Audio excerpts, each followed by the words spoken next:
প্রিয় বন্ধুরা, রমজানের প্রথম রাতে আকাশে কি ঘটে? এই রাতে আল্লাহ তাআলা প্রথম আসমানে কি করেন? মূলত আল্লাহ তাআলা রমজান মাসের প্রথম রাতে এমন তিনটি মহান কাজ করেন যা পুরো রমজান মাসের পরিবেশ এবং আমাদের আত্মিক যাত্রার দিক নির্ধারণ করে দেয়। আজ আমরা সেই তিনটি গুরুত্বপূর্ণ কাজ সম্পর্কে আলোচনা করব, যে বিষয়গুলো জানা আমাদের জন্য অত্যন্ত জরুরি, কারণ এই রাতেই আমাদের সামনে খুলে দেয় নতুন করে শুরু করার দরজা। প্রিয় বন্ধুরা, রমজানের প্রথম রাত কোনো সাধারণ রাত নয়। এটি এক মহিমান্বিত সূচনা, এক এমন সময় যখন আল্লাহর অসীম রহমত পৃথিবীতে নেমে আসে, যা আমাদের কল্পনাকেও ছাড়িয়ে যায়। রমজান এমন এক মাস যা অন্য সব মাসের চেয়েও ভিন্ন। এই মাসের প্রতিটি মুহূর্ত পবিত্র। এই মাসে আত্মা প্রশান্তি লাভ করে, হৃদয় কোমল হয়ে ওঠে এবং অসংখ্য বরকতের দরজা আমাদের জন্য উন্মুক্ত হয়।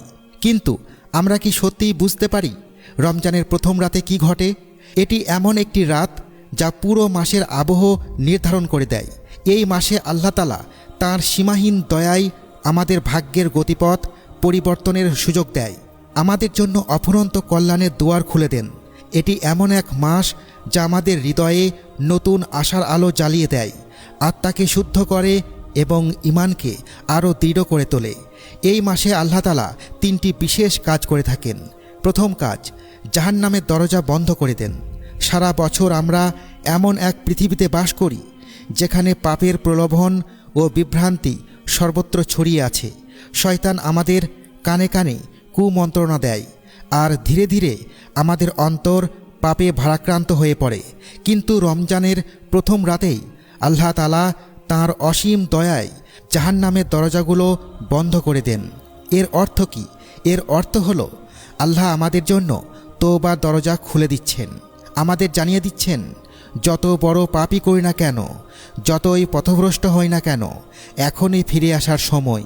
যেন আল্লাহ আমাদের বলছেন, আমি তোমাদের সুযোগ দিচ্ছি তোমার অতীত ভুলে সামনে এগিয়ে যেতে। শাস্তির দরজাগুলো আমি বন্ধ করে দিয়েছি, এখন আমার দিকে ফিরে এসো। এটি এক মহামূল্যবান সুযোগ যা আমাদের সামনে উপস্থিত হয়। এটি প্রমাণ করে আল্লাহ আমাদের ক্ষমা করতে চান, তিনি আমাদের শাস্তি দিতে চান না। কিন্তু প্রশ্ন হলো, আমরা কি এই সুযোগ গ্রহণ করতে প্রস্তুত? যখন জাহান্নামের দরজা বন্ধ, তখনও কি আমরা পাপ আঁকড়ে ধরে রাখব? হাদিসে রাসূলুল্লাহ সাল্লাল্লাহু আলাইহি ওয়াসাল্লাম বলেছেন, যখন রমজান মাস আসে, জান্নাতের দরজাগুলো খুলে দেওয়া হয়, জাহান্নামের দরজাগুলো বন্ধ করে দেওয়া হয় এবং শয়তানকে শৃঙ্খলিত করা হয়। সহিহ বুখারী।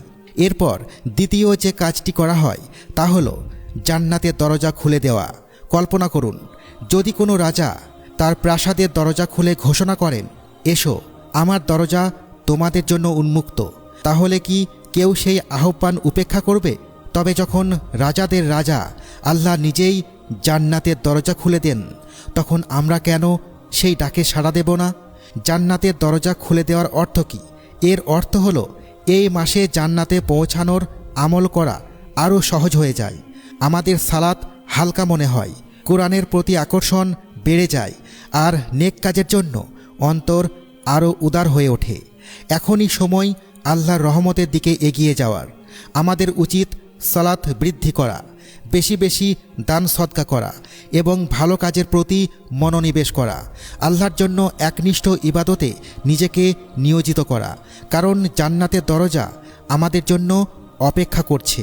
আল্লাহ তাআলা পবিত্র কুরআনে আমাদের আহ্বান জানিয়ে বলেন, তোমরা প্রতিযোগিতা করো তোমাদের রবের ক্ষমা এবং সেই জান্নাত লাভের জন্য, যার প্রশস্ততা আকাশ ও পৃথিবীর সমান, যা প্রস্তুত করে রাখা হয়েছে মুত্তাকিদের জন্য। অর্থাৎ এই জীবন শুধু দুনিয়ার জন্য নয়, এটি এক দৌড় যেখানে লক্ষ্য আল্লাহর ক্ষমা এবং চিরস্থায়ী শান্তির আবাস জান্নাত। আর এই মহান লক্ষ্যে পৌঁছানোর পথকে সহজ করে দেওয়ার জন্যই রমজান আমাদের সামনে আসে এক বিশেষ সুযোগ হয়ে। এই মাসে আল্লাহ তাআলা যে তৃতীয় মহান কাজটি করেন তা হলো শয়তানকে শৃঙ্খলিত করা। সারা বছর ধরে শয়তান মানুষকে বিপদগামী করার জন্য নিরলস চেষ্টা চালিয়ে যায়। সে আমাদের মনে সন্দেহ ঢুকিয়ে দেয়, কুমন্ত্রণা দেয়, পাপকে সুন্দর ও আকর্ষণীয় করে তোলে, যেন ভুল পথই সঠিক মনে হয়। কিন্তু রমজানের প্রথম রাতেই সেই শক্তিশালী প্রভাব দুর্বল হয়ে পড়ে। শয়তানের ক্ষমতা সীমিত হয়ে যায়, তাকে শৃঙ্খলিত করা হয়। ফলে মানুষের সামনে একটি পরিষ্কার বাস্তবতা দাঁড়িয়ে যায়। যদি রমজানেও আমরা পাপের সঙ্গে লড়াই করি, তবে তার বড় কারণ শয়তান নয়, বরং আমাদের নিজের অভ্যাস, আমাদের নিজের প্রবৃত্তি। এই উপলব্ধিটাই রমজানের সবচেয়ে বড় শিক্ষা। এটি আমাদের জন্য এক সুবর্ণ সুযোগ নিজেদের বদলে ফেলার, দীর্ঘদিনের খারাপ অভ্যাস ছেড়ে দেওয়ার, আত্মাকে সংযত করার। এখনই সময় নিজেকে শয়তানের প্রভাব থেকে মুক্ত করার। এখনই সময় প্রমাণ করার আমরা শয়তানের ফাঁদ ছাড়াও আল্লাহর ইবাদতে অবিচল থাকতে পারি।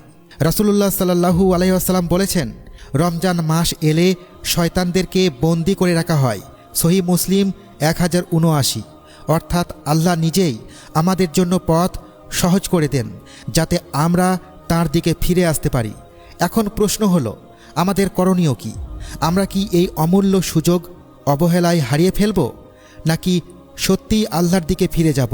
আসুন আমরা আন্তরিকভাবে আল্লাহর কাছে হাত তুলে দোয়া করি, তার কাছে ক্ষমা প্রার্থনা করি এবং নিজের জীবনে পরিবর্তন আনার দৃঢ় সংকল্প করি। কারণ কে জানে, এই রমজানই হয়তো আমাদের জীবনকে চিরতরে বদলে দেওয়ার মাস হয়ে উঠতে পারে। আর এমনও তো হতে পারে এটাই হয়তো আমাদের জীবনের শেষ রমজান।